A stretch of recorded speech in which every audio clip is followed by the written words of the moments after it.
नमस्कार, मैं जितेंद्र चतुर्वेदी। होली तो आप लोगों ने आज खूब मनाई होगी। हालांकि कुछ लोग ध्यान में लगे हुए थे। ध्यान वैसे बुरी बात नहीं है, लेकिन सवाल तब उठने लगता है ध्यान को लेकर जब मामला कुछ इस तरीके का हो जिसमें ऐसा दिखाई दे रहा हो कि अब खुद की जो गर्दन है वो कानूनी शिकंजे में फंसने वाली है, या जब इस तरह का अंदेशा हो और फिर ध्यान जैसी मुद्रा का आलिंगन हो तो जाहिर तौर पर सवाल तो उठते ही हैं। आप लोग समझ ही रहे होंगे बात। हम अरविंद केजरीवाल की कर रहे हैं। वो आम आदमी पार्टी के अगुवा भी हैं और दिल्ली के मुख्यमंत्री भी हैं, और इत्तेफाक से वो वही हैं जो ये कहते हैं कि सबसे ईमानदार है, और अपने तमाम नेताओं और मंत्रियों को भी इसका तगमा देने से गुरेज नहीं करते हैं। और उन लोगों को जिन्हें वो कभी बेईमान कहा करते थे, अब उन्हीं लोगों से चिट्ठी पत्री भी लिखवा रहे हैं और उनके समर्थन में खड़े भी हो रहे हैं। होली के रोज, अब आज होली है, तो उन्होंने पूरा दिन जो है मौन ध्यान किया, राजघाट गए। अब ये भी जो है एक आप समझिए कि क्या संयोग है। और गांधी जी भी ऊपर से देखते होंगे तो सोचते होंगे कि ये तो ठीक है, मतलब हम मद्य निषेध के खिलाफ थे और आप मद्य निषेध के साथ खड़े होकर मद्य घोटाले में ही फंस गए। क्योंकि आप देखें, इससे पहले मनीष सिसोदिया भी जब उनको जाना हुआ था मतलब जेल जाना हुआ था, एक तरीके से सीबीआई के सामने जब उनको पेश होना था, तो वो आए, बाकायदे उन्होंने ध्यानवान लगाया था राजघाट पर। अब अरविंद केजरीवाल राजघाट आए और पुष्पार्पण किया और फिर ध्यान में चले गए।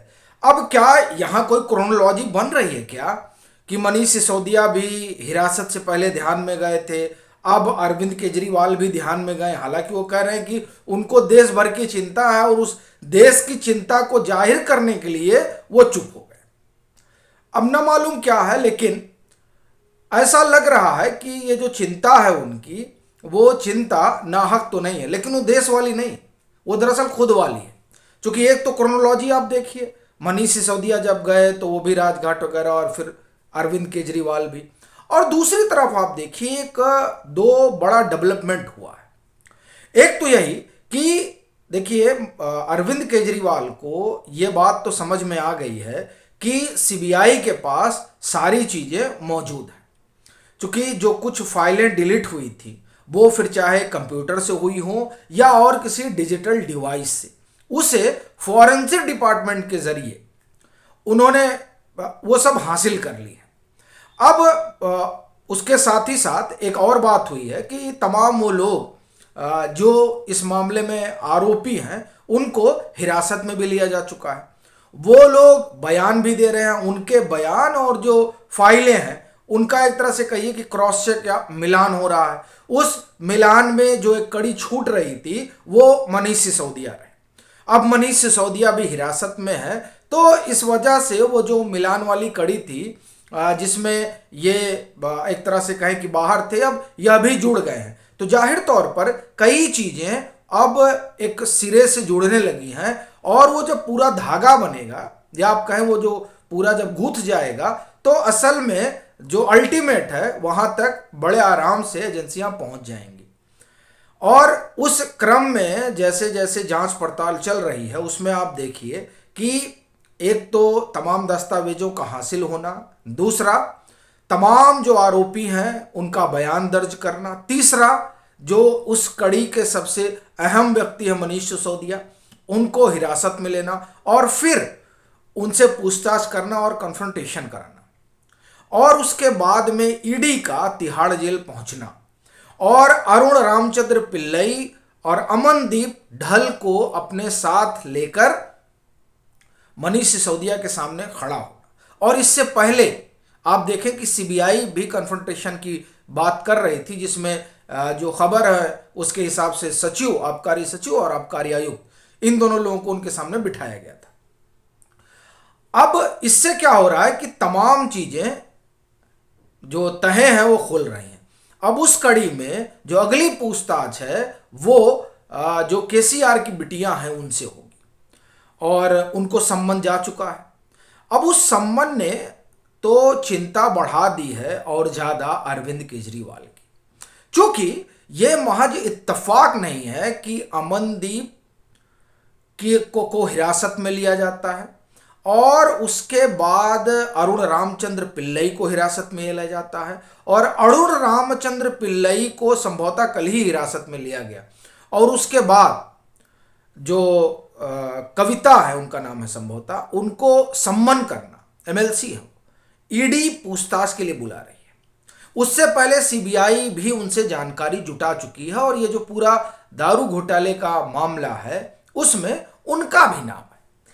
तो ये जो तमाम कड़ियां अब जुड़ रही हैं वो कड़ियां दरअसल अरविंद केजरीवाल को परेशान कर रही है, क्योंकि वो ये जानते हैं, और ये इसलिए कह रहा हूं कि वो जानते हैं क्योंकि ईडी की जो चार्जशीट है उस चार्जशीट की माने तो तमाम घटनाक्रम जो इस पूरे घोटाले से जुड़ा हुआ है उसमें कहीं ना कहीं अरविंद केजरीवाल की भी उपस्थिति रही है पूरे घटनाक्रम में, और वो जो ईडी ने बाकायदे तो अपनी चार्जशीट में सब बातें लिखी भी हैं।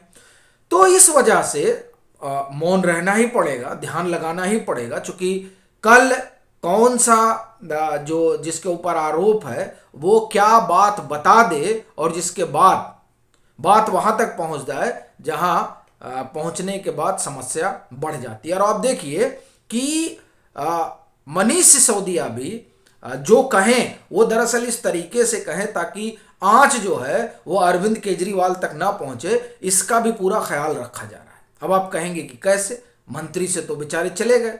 देखिए वो तो एक अलग मसला भी, आप देखिए तिहाड़ में किस तरह उनके लिए जो है सौरभ भारद्वाज जो आम आदमी पार्टी के प्रवक्ता है उन्होंने बड़ी पुरजोर तरीके से रखा कि जो उनका तिहाड़ में पता है, तिहाड़ तो वैसे नया पता है लेकिन उस तिहाड़ में जहां वो है नंबर 1 वाले में, उसमें कहा जा रहा है कि साहब उनके साथ जो लोग हैं वो बड़े खूंखार टाइप के हैं। वैसे तो बड़ा सवाल यही है कि अभी जो मामला सिसोदिया साहब के ऊपर है उसमें वो पॉलिटिकल, आप एक तरह कहिए वो भले पॉलिटिकल आदमी है, वो भले पूर्व उप मुख्यमंत्री दिल्ली है, लेकिन ये दरअसल राजनीतिक बंदी नहीं है।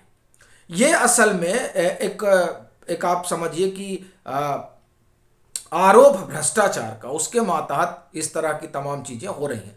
और अभी जब ईडी आ रही है तो आप एक तरह से समझिए कि हवाला का भी एक आरोप है। तो इस पूरे घोटाले में तो जब हवाला का भी आरोप है और फिर उधर भ्रष्टाचार का भी आरोप है तो जाहिर तौर पर इस तरह की चीज़ें तो रहती हैं। लेकिन अब खूंखार टाइप वाला जब आरोप लगाया गया तो बाकायदे तिहाड़ जेल से ये आया भी कि नहीं वो सब उन लोगों के आचरण बड़े अच्छे हैं और तमाम चीज़ें, मतलब एक तरीके से आम आदमी पार्टी के आरोप को खारिज किया गया। लेकिन मसला ये नहीं है कि आम आदमी पार्टी ने आरोप लगाया, मसला ये है कि आम आदमी पार्टी और ख़ास तौर से आम आदमी पार्टी के अगुआ ये मनीष सिसोदिया को ये जाहिर कर रहे हैं कि आप चिंता मत करिए, हम आपके साथ खड़े हैं। क्योंकि अगर मनीष सिसोदिया को लगता है कि हमारे साथ खड़े नहीं हैं तो जाहिर तौर पर कई चीज़ें हैं जो वो जानते हैं और वो चीज़ें बाहर आ भी सकती हैं। क्योंकि जो ड्राफ्ट है, एक्सपर्ट कमेटी वाला ड्राफ्ट, वो मिसिंग है, फिर फाइनल ड्राफ्ट वो मिसिंग है, फिर 2 से 12% कैसे हुआ वो मिसिंग है, और ये जो तमाम मिसिंग हो रहा है ये सब कहा जा रहा है कि फॉरेंसिक टीम ने सब जुटा लिया है। अब मसला मिसिंग वाला नहीं है, अब मसला ये है कि जो कुछ उसमें दर्ज है उसका एक बार क्रॉस चेक हो जाए। पीछे 6 महीने क्रॉस चेक हुआ तो मनीष सिसोदिया साहब के ऊपर गाज गिरी। अब आगे जो क्रॉस चेक हो रहा है उसके बाद किस पर गाज गिरेगी ये तो एक सवाल है, और इसीलिए ध्यान जो है वो बड़ा ज़रूरी हो जाता है। अभी के लिए फिलहाल इतना ही, और अगर आप मतांतर से नहीं जुड़े हैं तो ज़रूर जुड़िए, वीडियो को लाइक कीजिए, शेयर कीजिए, अपने सुझाव ज़रूर साझा कीजिए। और अगर आप आर्थिक रूप से सक्षम हैं और मतांतर की कोई आर्थिक मदद करना चाहते हैं तो ज़रूर करें, नहीं भी हैं तो कम से कम जितनी आपकी यथाशक्ति हो उसे उस लिहाज से आप यथावत के कंटेंट का जो है वो आप एक शुल्क भी अदा कर सकते हैं, आप उसमें अंशदान भी कर सकते हैं, कोई बाध्यता नहीं है, ये कहा जा रहा है यथासंभव। बाकी अगर आपके कोई सुझाव हो तो आप जरूर साझा करें, विषय भी अगर आपके पास हो कि इस विषय पर बातें होनी चाहिए, इस विषय पर विश्लेषण होना चाहिए, तो वह भी आप मतांतर के साथ जरूर साझा करें।